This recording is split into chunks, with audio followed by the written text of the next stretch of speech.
We're talking today with Kim Mitchell, who got her Bachelor's of Fine Arts in 1979 from the Tyler School of Art. Nice to see you, Kim. Thanks for coming in. Nice to see you too. Thank you for having me. You got your BFA in photography from the Tyler School of Art, and you're now the Chief Communications Officer at the Museum of Modern Art in New York. That's very exciting. Why don't you tell us a little bit about your journey after you graduated from here? How has your career evolved? Well, I started out working in commercial photography as an assistant for photographers here in Philadelphia. Okay. My very first job was working as an assistant on the Marlboro cigarette campaign, where I had to go out west and carry lots of lighters and cups of coffee and soups and deal with the cowboys and the horses, and it was a big immersion into the world of commercial photography. I spent about 10 years in advertising, including 6 years working in my own firm with my husband, which was great experience, learning to be entrepreneurial and deal with every aspect of the client experience. But I found that I missed the arts after a while, and I got a job at a local museum in Long Island, the Parish Art Museum, which brought me back into using the skills of marketing and advertising to promote the arts.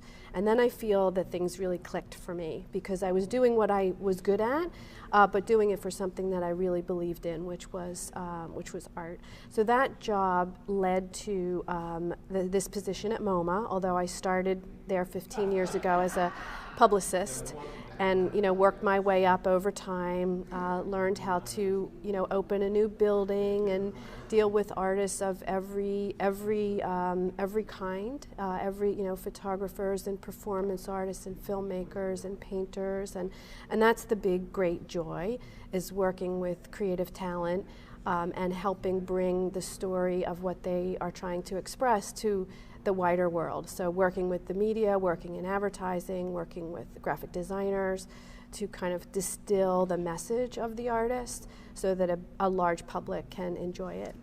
That sounds very rewarding. At the same time, what's the biggest challenge for a job like that, working with all of those various artists? I would say the biggest challenge is resources, because museums are nonprofit environments. MoMA in particular doesn't take government funding, so every dollar we spend is a dollar we have to earn. So our staff is limited, and we are not like a big agency, but we like to hold ourselves to the standards of the best work that we see out there in the design world and the world of advertising. So we're scrappy. We have to do a lot of deals. We like to barter as much as we can. My team works very, very hard, but they feel that at the end of the day they have work that they can really be proud of and put in their portfolios, and they move on pretty quickly sometimes, and go on to do much bigger things. That's great. That's great. I guess talk to me a little bit, Kim, about your experience here at Temple and sort of how prepared you felt to launch the career that you did after you graduated. Well, I loved my experience here at Tyler. The teachers in the photography department were so, they opened my eyes to a much wider world of art than I knew. It was really photography as a fine art, and they exposed me to work that I was unfamiliar with. They were very rigorous about the work that we had to do. And I felt that it really prepared me to go out into a world where you're maybe not so supported. You're on your own, and you have to rely on your own resources. But I love the sense of curiosity. I remember a teacher here at Tyler giving me a reading list that really had nothing to do with the curriculum, and it was just a list of books that she thought were really important fiction and nonfiction books that I should read, and I read them all. And I thought, that she didn't have to do that, it wasn't part of the job, but she just thought it was something that I would enjoy, and that stuck in my mind forever. And I also remember an assignment I did for photography where I delivered a set of images, and one of the professors said, "I don't think you really looked hard enough. Go back." It was a story about my grandmother and her house. And he said, "You didn't look hard enough. You need to spend more time. Stay there. Spend the day. Look harder." And I did. And I went back and I thought, what am I looking at that I didn't see the last time? But I spent the day like he advised, and the work was totally different.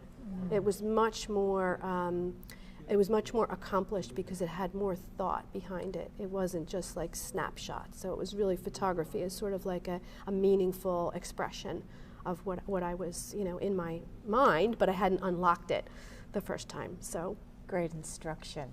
What would your advice be, Kim, to the undergraduates or graduate students who are about to enter the field, particularly those in the creative arts? What's your advice as they get ready to try and emulate the career that you've had? Well, I would say stay as curious as you are as a student. Read everything, even outside of your own subject area.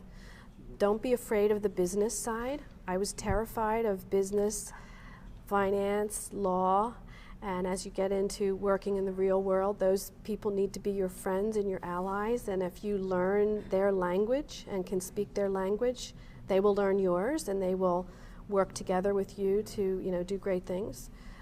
So that was really a lesson that took me a while to learn.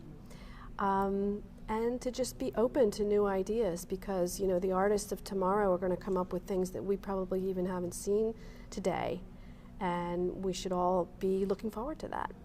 Terrific advice. Thanks so much. We've been talking to Kim Mitchell, who got her Bachelor's of Fine Arts in 1979 from the Tyler School of Art. Thank you so much and congratulations. Thank you, Amy.